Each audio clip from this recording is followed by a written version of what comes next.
జనసేనాని deputy CM Pawan Kalyan పిలుపుతో రంగంలోకి దిగిన రాజానగరం ఎమ్మెల్యే బత్తుల బలరామకృష్ణ విజయవాడలో వరద ముంపునకు గురైన బాధిత కుటుంబాలకు తన వంతు సాయం చేస్తున్నారు.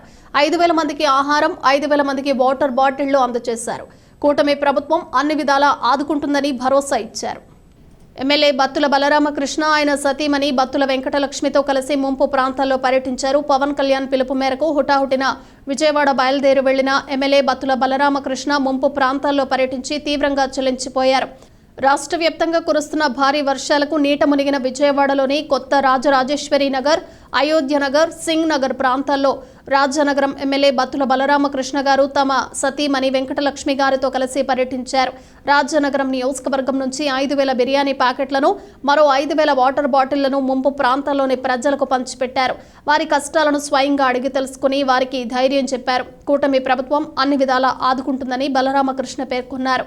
ఏ ఒక్కరూ ధైర్యాన్ని కోల్పోవద్దని, ప్రకృతి వైపరీత్యాలు వచ్చినప్పుడు మానసికంగా దృఢంగా నిలబడాలని పిలుపునిచ్చారు. ముఖ్యమంత్రి చంద్రబాబు, డిప్యూటీ సీఎం పవన్ కళ్యాణ్ సారథ్యంలో అన్ని విధాలుగా బాధితులను ఆదుకునే కార్యక్రమం కొనసాగుతుందన్నారు. రాజానగరం ఎన్డీఏ నాయకులు పాల్గొన్నారు.